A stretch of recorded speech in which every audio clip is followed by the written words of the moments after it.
আসসালামু আলাইকুম ওয়া রাহমাতুল্লাহি ওয়া বারাকাতুহু।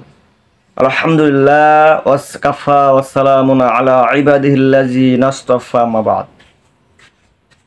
প্রিয় মুসলমান ভাই বোনেরা, আজকে আপনাদের সম্মুখে কোরআন এবং হাদিস থেকে যে মাসআলাটি নিয়ে হাজির হয়েছিলাম, অনেকের সেটা জানতে চায়, অনেক যুবকের এটা আগ্রহ যে বিবাহ কি আসলে পূর্বে থেকে নির্ধারিত কোনো জিনিস?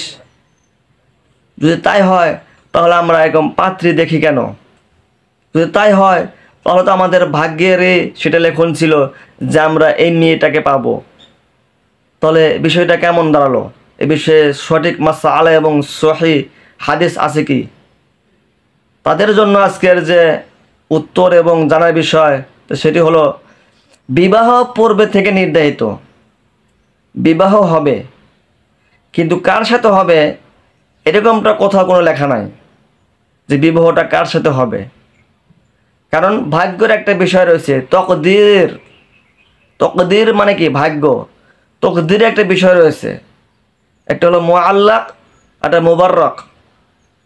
একটা হলো শর্তযুক্ত, একটা হলো শর্তহীন। একটা ভাগ্য শর্তযুক্ত। আমরা যেরকম ধরনের কাজ করব সেরকম ধরনের তো আমাদের প্রফিট পাবো।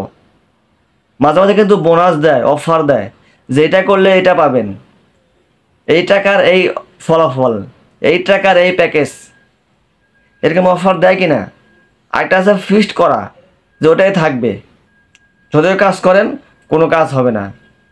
আর কিছু শর্ত রয়েছে যে এটা করলে এটা হয়ে যাবে, ঠিক কি না?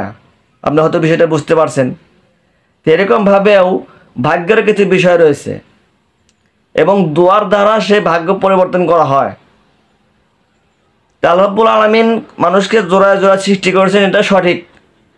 কারণ সূরা নাবার 30 নম্বর পারা, সূরা নাবা 8 নম্বর আয়াতে আল্লাহ রাব্বুল আলামিন বলেন, ওয়া খলাকনাকুম আজওয়াজা, অর্থাৎ মানুষকে আমি জোড়ায় জোড়ায় সৃষ্টি করছি।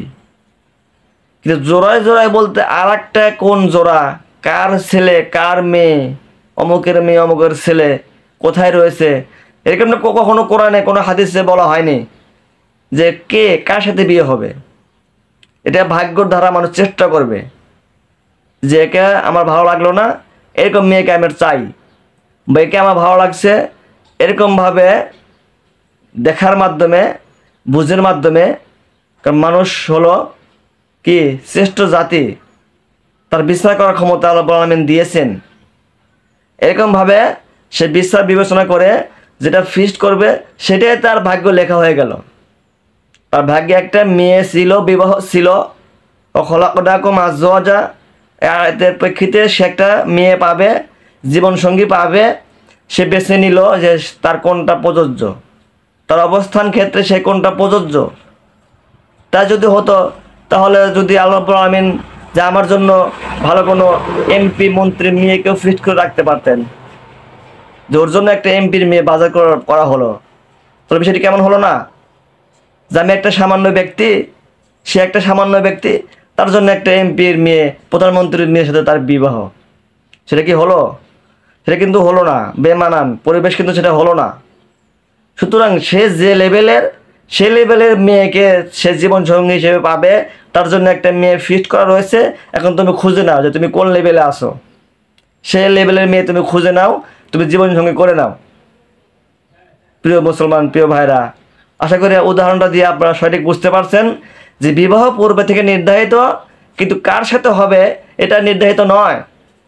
সুতরাং আমরা দিনদার মুত্তাকি মেয়ে বিবাহের জন্য অবশ্যই খুঁজব।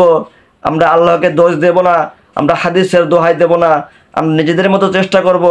কারণ হাদিস শরীফে এসেছে যে কীরকম মেয়ে বিবাহ করতে হবে, কীরকম মেয়ে বিবাহের জন্য খুঁজতে হবে। আর কথা নয়, অনেক ভিডিও লম্বা হয়ে যাচ্ছে, আমার জন্য দোয়া করবেন। এবং আমাদের চ্যানেলে ভিডিওগুলো ভালো লাগলে, হাদিসগুলো শুনতে চাইলে অবশ্যই চ্যানেলটি সাবস্ক্রাইব করে পাশে থাকবেন। আজকে তাহলে পর্যন্তই। ওমা তাওফীক ইল্লা বিল্লাহ। আসসালামু আলাইকুম ওয়া রাহমাতুল্লাহি ওয়া বারাকাতুহু।